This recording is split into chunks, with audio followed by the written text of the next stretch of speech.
The Lottery, 1948, by Shirley Jackson. The morning of June 27th was clear and sunny with the fresh warmth of a full summer day. The flowers were blossoming profusely and the grass was richly green. The people of the village began to gather in the square between the post office and the bank around 10 o'clock. In some towns, there were so many people that the lottery took 2 days and had to be started on June 27th. But in this village, where there were only about 300 people, the whole lottery took less than 2 hours, so it could begin at 10 o'clock in the morning and still be through in time to allow the villagers to get home for noon dinner. The children assembled first, of course.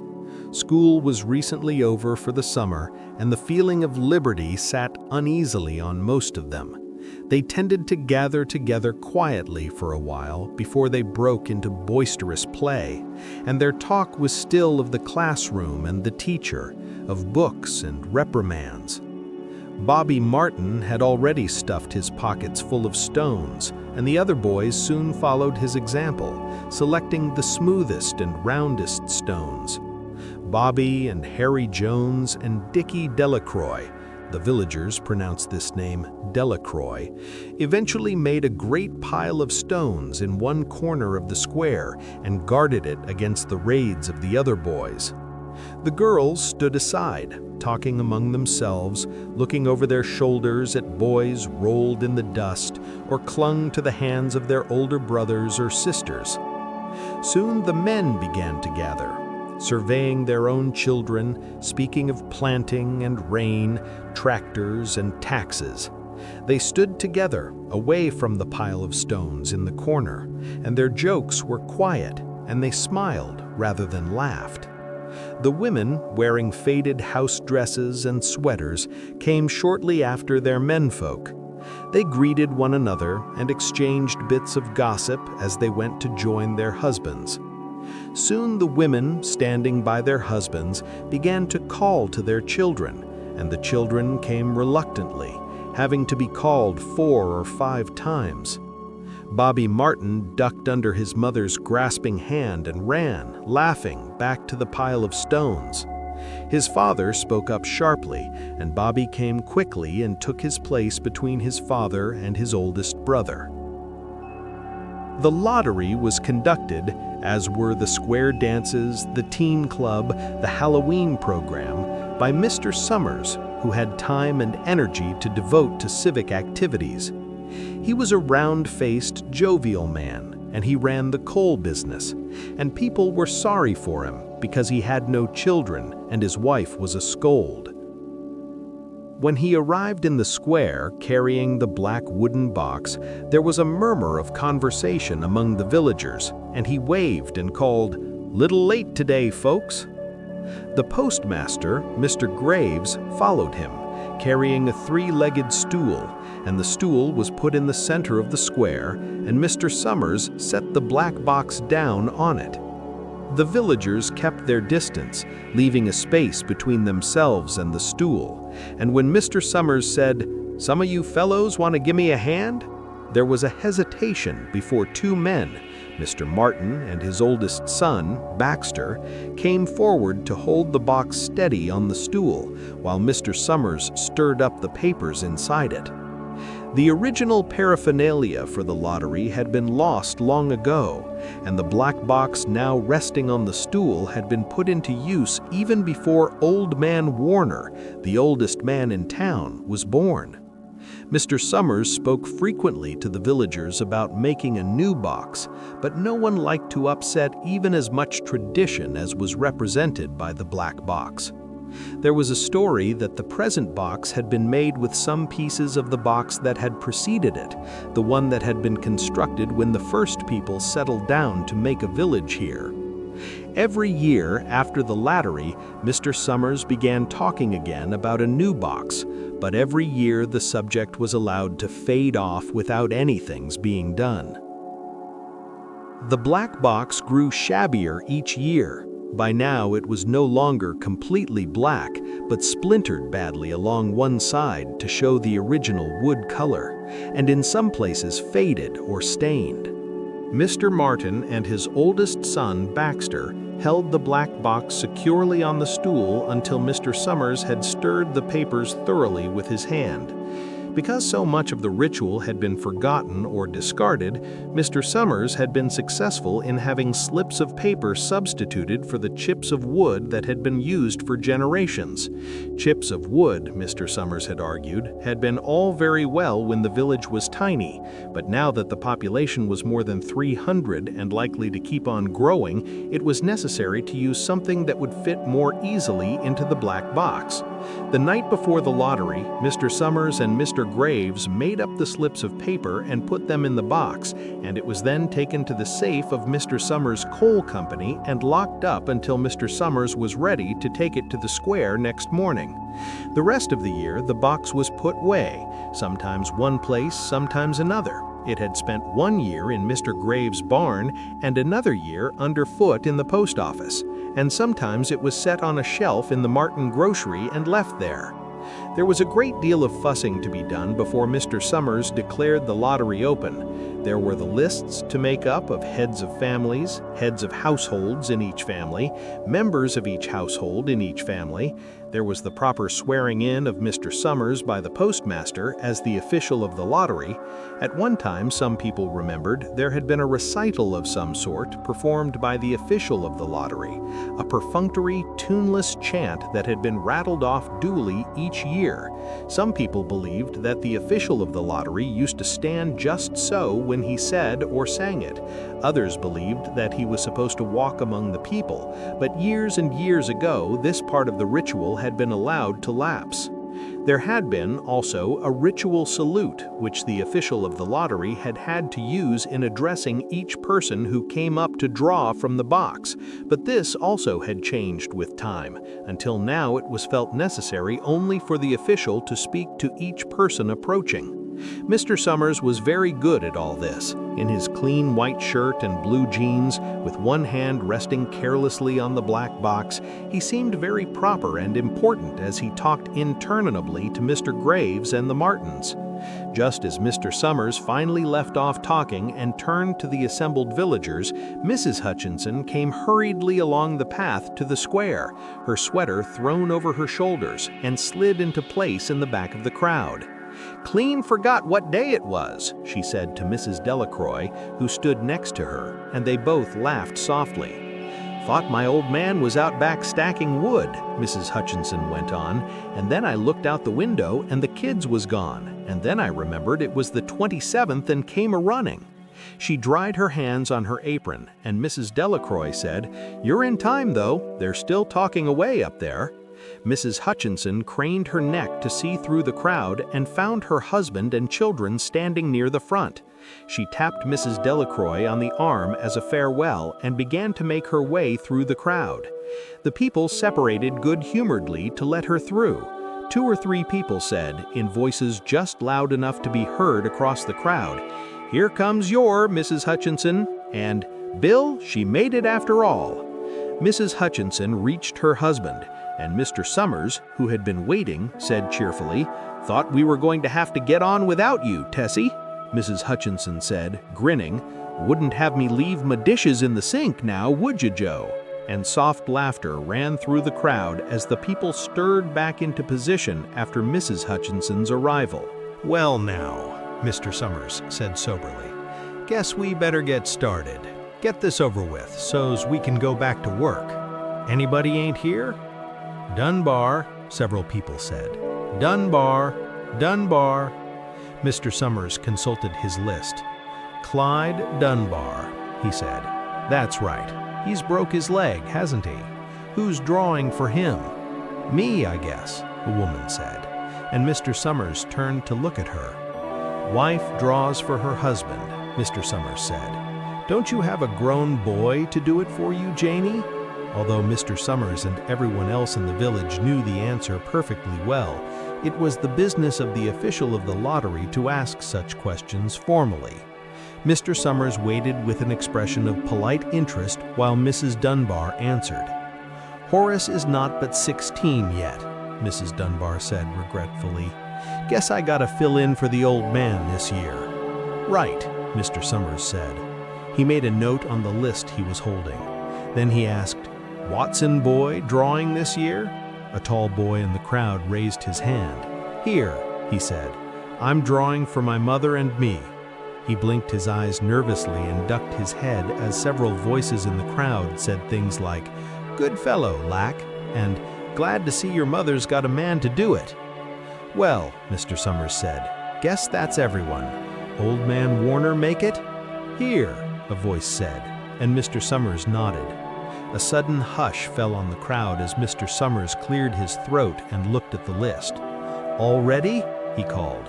"Now I'll read the names, heads of families first, and the men come up and take a paper out of the box. Keep the paper folded in your hand without looking at it until everyone has had a turn. Everything clear?"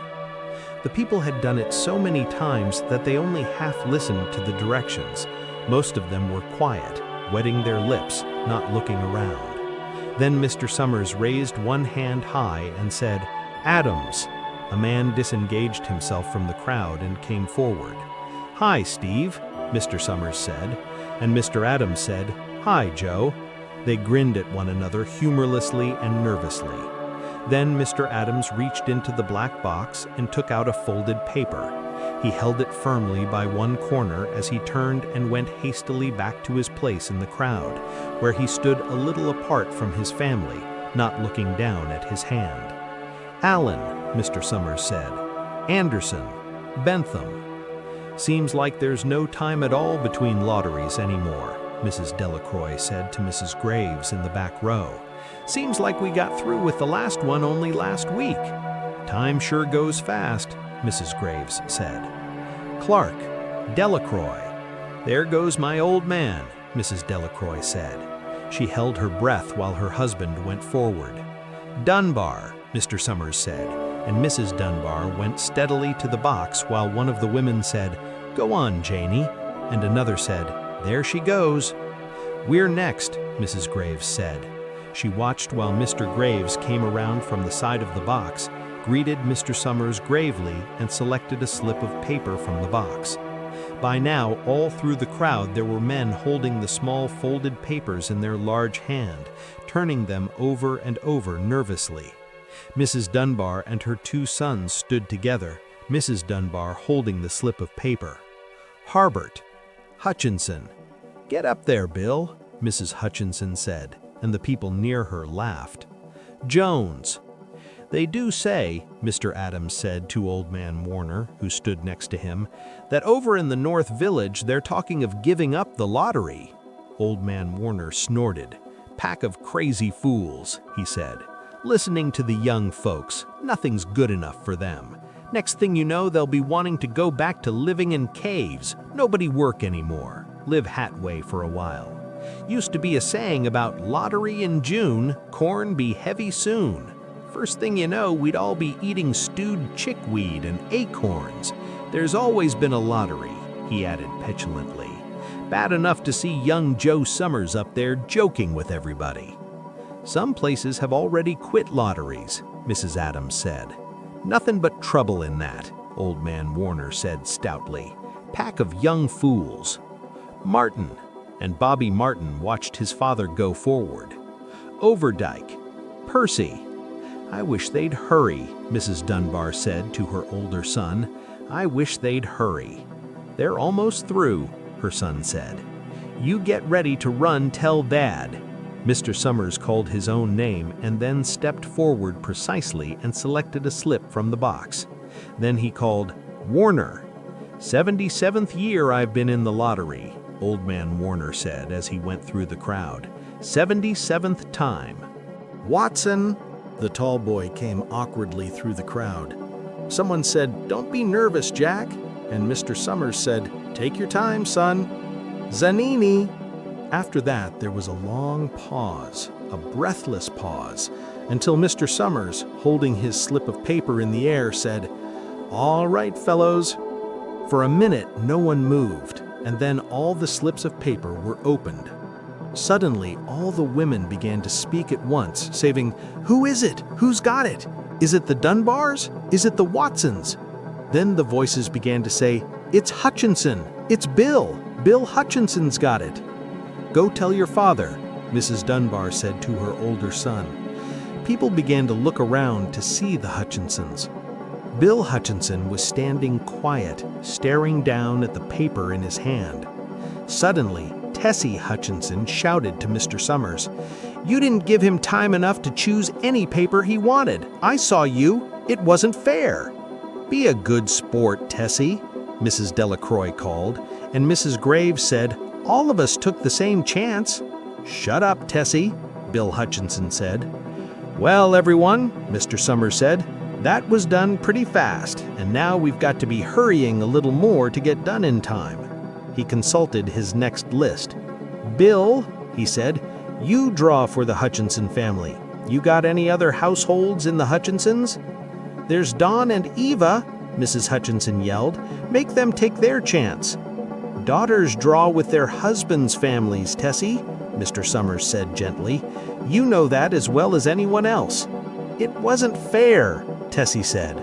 "I guess not, Joe," Bill Hutchinson said regretfully. "My daughter draws with her husband's family. That's only fair. And I've got no other family except the kids." "Then, as far as drawing for families is concerned, it's you," Mr. Summers said in explanation. "And as far as drawing for households is concerned, that's you too, right?" "Right," Bill Hutchinson said. "How many kids, Bill?" Mr. Summers asked formally. "3," Bill Hutchinson said. "There's Bill Jr. and Nancy and little Dave and Tessie and me." "All right then," Mr. Summers said. "Harry, you got their tickets back?" Mr. Graves nodded and held up the slips of paper. "Put them in the box then," Mr. Summers directed. "Take Bill's and put it in." "I think we ought to start over," Mrs. Hutchinson said, as quietly as she could. "I tell you, it wasn't fair. You didn't give him time enough to choose. Everybody saw that." Mr. Graves had selected the 5 slips and put them in the box, and he dropped all the papers but those onto the ground, where the breeze caught them and lifted them off. "Listen, everybody," Mrs. Hutchinson was saying to the people around her. "Ready, Bill?" Mr. Summers asked, and Bill Hutchinson, with one quick glance around at his wife and children, nodded. "Remember," Mr. Summers said, "take the slips and keep them folded until each person has taken one. Harry, you help little Dave." Mr. Graves took the hand of the little boy, who came willingly with him up to the box. "Take just one paper," Mr. Summers said. "Harry, you hold it for him." Mr. Graves took the child's hand and removed the folded paper from the tight fist and held it while little Dave stood next to him and looked up at him wonderingly. "Nancy next," Mr. Summers said. Nancy was 12, and her school friends breathed heavily as she went forward, switching her skirt, and took a slip daintily from the box. "Bill Jr.," Mr. Summers said, and Billy, his face red and his feet overlarge, near knocked the box over as he got a paper out. "Tessie," Mr. Summers said. She hesitated for a minute, looking around defiantly, and then set her lips and went up to the box. She snatched a paper out and held it behind her. "Bill," Mr. Summers said, and Bill Hutchinson reached into the box and felt around, bringing his hand out at last with the slip of paper in it. The crowd was quiet. A girl whispered, "I hope it's not Nancy," and the sound of the whisper reached the edges of the crowd. "It's not the way it used to be," Old Man Warner said clearly. "People ain't the way they used to be." "All right," Mr. Summers said. "Open the papers. Harry, you open little Dave's." Mr. Graves opened the slip of paper, and there was a general sigh through the crowd as he held it up, and everyone could see that it was blank. Nancy and Bill Jr. opened theirs at the same time, and both beamed and laughed, turning around to the crowd and holding their slips of paper above their heads. "Tessie," Mr. Summers said. There was a pause, and then Mr. Summers looked at Bill Hutchinson, and Bill unfolded his paper and showed it. It was blank. "It's Tessie," Mr. Summers said, and his voice was hushed. "Show us her paper, Bill." Bill Hutchinson went over to his wife and forced the slip of paper out of her hand. It had a black spot on it, the black spot Mr. Summers had made the night before with the heavy pencil in the coal company office. Bill Hutchinson held it up, and there was a stir in the crowd. "All right, folks," Mr. Summers said, "let's finish quickly." Although the villagers had forgotten the ritual and lost the original black box, they still remembered to use stones. The pile of stones the boys had made earlier was ready. There were stones on the ground with the blowing scraps of paper that had come out of the box. Delacroix selected a stone so large she had to pick it up with both hands and turned to Mrs. Dunbar. "Come on," she said. "Hurry up." Mr. Dunbar had small stones in both hands, and she said, gasping for breath, "I can't run at all. You'll have to go ahead and I'll catch up with you." The children had stones already, and someone gave little Davy Hutchinson a few pebbles. Tessie Hutchinson was in the center of a cleared space by now, and she held her hands out desperately as the villagers moved in on her. "It isn't fair," she said. A stone hit her on the side of the head. Old Man Warner was saying, come on, everyone." Steve Adams was in the front of the crowd of villagers, with Mrs. Graves beside him. "It isn't fair! It isn't right!" Mrs. Hutchinson screamed, and then they were upon her.